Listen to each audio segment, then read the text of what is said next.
अब next question है, explain why 7 into 11 into 13 plus 13 and 7 into 6 into 5 4 into 3 into 2 into 1 plus 5 are composite number.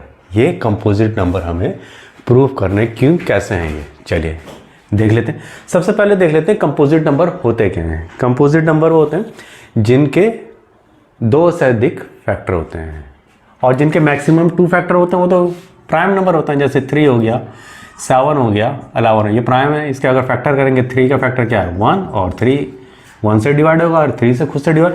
जो भी prime number होते हैं एक तो 1 से डिवाइड होता है, खुद अपने से ही डिवाइड होता है, इसके और कोई फैक्टर नहीं हो सकते।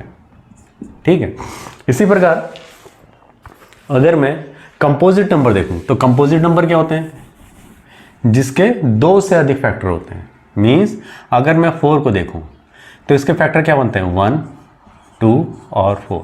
तो मैं क्या लिख सकता हूं इसे 1 इंटू 2। ठीक है, तो ये इसके फैक्टर क्या हो रहे हैं तुम्हारे, 1 भी हो रहा है, 2 भी हो रहा है, एक 4 भी हो रहा है।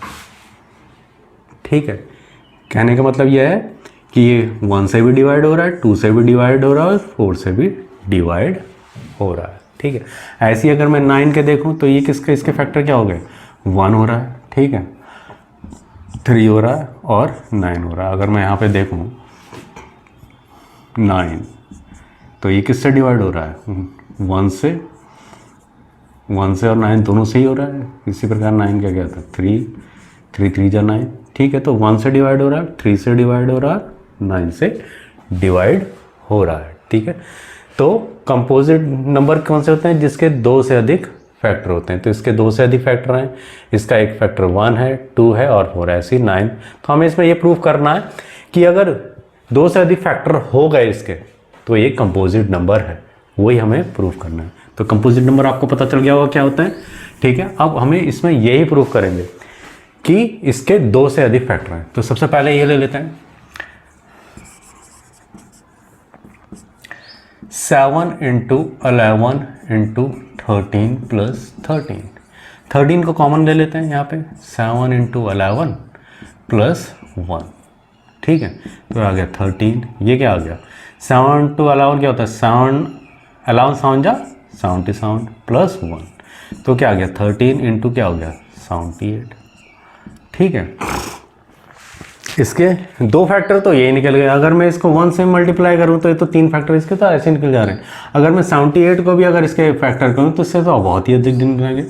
2 3 जा 2 9 जा 3 1 जा 3 3 जा। तो इसके फैक्टर क्या हो गए 13 13 भी इसका फैक्टर है और एक और 13 आ रहा है।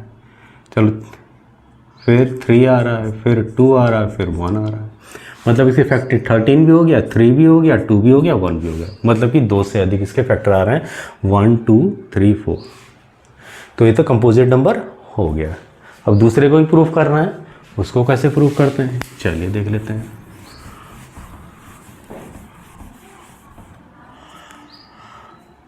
Seven into 6 into 5 into 4 into 3 into 1 2 into 1 plus 5। ठीक है, तो इसको मैं ऐसे लिख लेता हूँ। ठीक है, 5 कॉमन ले लेता हूँ मैं इसमें से। ठीक है, तो यहाँ पे क्या आ गया 7 into 6 4 into 3 into 2 into 1 plus 1। ठीक है, अगर मैं इसको मल्टीप्लाई करूँ 3 2 जा 6 6 6 जा 36 3 2 जा 6 और 6 6 जा 36 7 4 जा 28 8 6 जा 48 8 3 जा 24 28। यहाँ पे 6 2 जा 12 3 2 जा 6 7। ये क्या आ गया तुम्हारा 8 10 9 10। तो ये कितना आ गया 5 इंटू 1008 यहाँ पे प्लस 1 5 इंटू 1009। 2 फैक्टर तो ये आ गए और ये 1 से भी 1 तो होता ही है सभी का फैक्टर। तो इसके कितने फैक्टर आ गए, एक तो 5 आ रहा है, एक खुद 101009 आ रहा है और एक 1 आ रहा है इसका फैक्टर। मीन्स अगर मैं इसकी कोई भी इसका कोई अगर मैं 5 से तो पूरी एक इसका पूरा क्या हो जाएगा नंबर आ जाएगा। तो ये लिख लेते हैं 8 5 जा 40 5005। तो पूरा किसका बन रहा है 5040। तो इसके फैक्टर्स क्या बन रहे हैं 5040 के, एक तो 5 बन रहा है इसका फैक्टर, एक 1009 बन रहा है, एक 1 हो रहा है। 1 तो सभी से ही का एक फैक्टर होता है, इसको तो 2 से अधिक फैक्टर हो गए, मीन्स कि ये कंपोजिट नंबर है। तो मैंने पहले ही बताया था, जैसे 4 है, 4 के फैक्टर क्या होंगे 1 होगा, 2 होगा और 4 होगा। ठीक है, इसके कितने फैक्टर आ रहे हैं 3। तो ये क्योंकि इसके 2 से अधिक फैक्टर है तो ये 3 आ गए यहाँ पे, 1 2 3। ऐसे इसके भी तुम्हारे जो ये पूरा नंबर होगा अगर इसका कैलकुलेशन किया जाए तो वो क्या है 5040। ठीक है, और इसका मैं फैक्टर कर रहा हूँ तो फैक्टर क्या आ रहा है 5 × 1009 × 1, मतलब कि 2 से अधिक फैक्टर आ रहा है। तो ये हमने कंपोजिट नंबर प्रूफ करके दिखा दिया। तो इस प्रकार से हम कहेंगे कि 7 × 11 × 13 + 13 and this number is a composite number।